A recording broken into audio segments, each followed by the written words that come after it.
Okay, hello everyone, and welcome back to Common English Mistakes. Don't just learn, improve.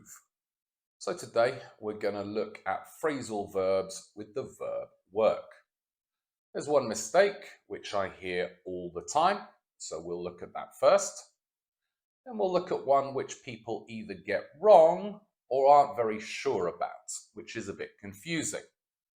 After, we'll look at the other phrasal verbs with work, and there'll be useful related language and phrases along the way. So anyway, the mistake is up here. I'm working in an interesting project at the moment. Just pause the video and try to correct the sentence. And well done if you said I'm working on an interesting project at the moment.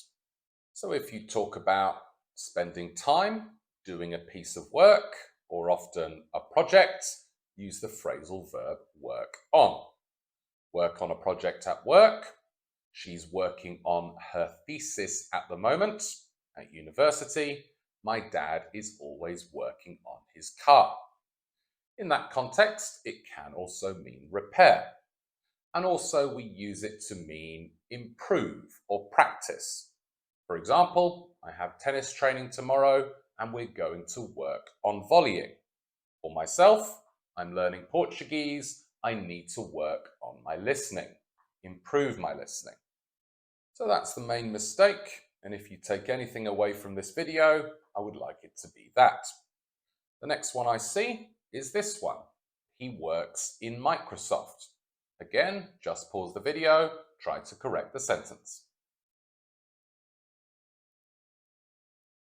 And well done if you said either he works at Microsoft or for Microsoft. So like I said, even if students don't make that mistake, they sometimes get a bit confused because they're not sure whether to say at Microsoft or for Microsoft. The good news is you can generally use both interchangeably. However, there is a little difference. If you say work at, you're talking about the place. For example, he works at the office most days. She works at a bank. Office, bank, you're talking about the place.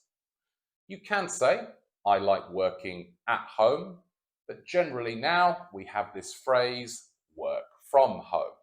Many people prefer working from home.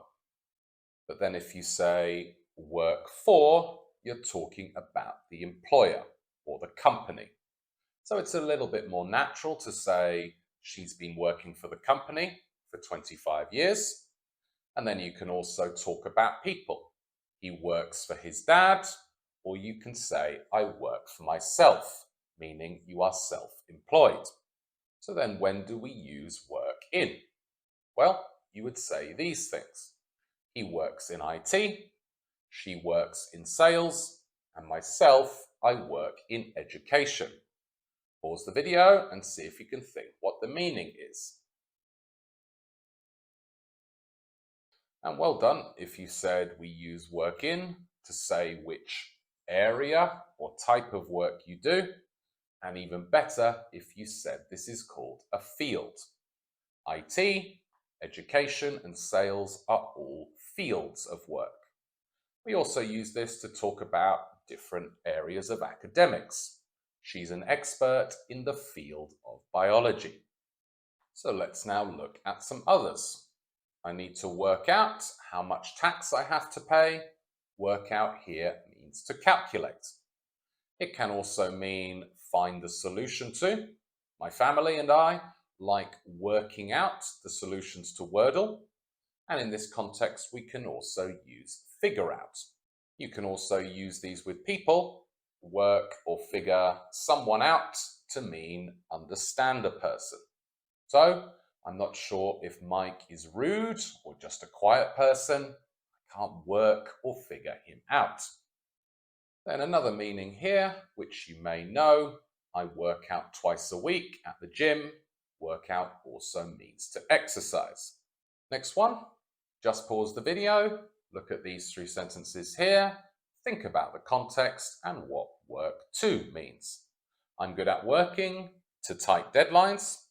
It's a competitive market, so I have to work to a tight budget, and engineers need to work to precise specifications. And well done if you said work to means work within limits. Usually you're talking about time, and if so, deadlines, or money and budget, or we're going to talk about literal measurements like specifications. And as you can see, tight collocates nicely with deadline and budget. And while we're here with deadline, a good phrase to know is to miss or meet a deadline. So, the reports are due next week. I think I will meet the deadline, get it done before, or miss the deadline, and I won't do it in time. Next one, if you say we need to work through all the problems with the software, you're saying there are many different aspects or parts of the overall problem, and you're going to solve them over a period of time. We also use this to talk about emotional problems. For example, he recently got divorced and he's working through all his emotions. And another phrasal verb related to work is work around, meaning find a different way of doing something or find a different way to solve a problem. For example, we can't access the database. That's the problem obstructing us. We'll have to work around it. Find another way to deal with a problem. And then a couple of nice phrases related to time. Work through the night means work all night. I worked through the night to finish my essay. I'm sure we've all done that at some point. And work around the clock means either 24/7 or just very long hours. For example, everyone's been working around the clock to get the product ready. You can also use that on its own as an adjective or adverb phrase. The president needs around the clock security. Literally 24 hours a day, 7 days a week. Next one, work against means something makes another thing more difficult. For example, if you're older, you'll have more experience, but sometimes your age can work against you when you're trying to find a job. And finally today, work up to something means gradually increase the intensity of difficulty to reach something at a high level. For example, you can't run a marathon immediately, you need to work up to it by gradually running more and more. Similarly, C2 in English isn't impossible, you just need to work up to it, maybe by watching this channel. Anyway, explanation over. I know that's a lot of information, but do try and study these, especially the ones at the top, which are more common and useful. Anyway, if you want to work on your English and work up to a very high level, do make sure to like, subscribe, and share the video with others. Would be much appreciated. But when you're ready, let's practice and improve. Just pause the video and put a phrasal verb from today's lesson into these gaps. More than one option may be possible. And well done if you said an advantage of working from home is more flexibility. Tourism is an interesting field to work in. I had to work 2 deadlines during my last term of university. Then I couldn't work for a boss who was rude. A lot of people in my city work at or for Vodafone. Either of those are fine.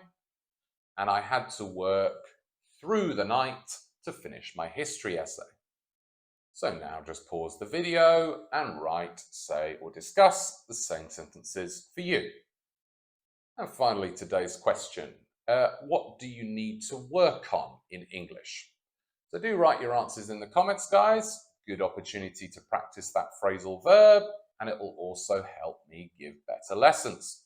Other than that, I hope it was useful for you, and I'll see you in another video in the next couple of days. Until next time, see ya.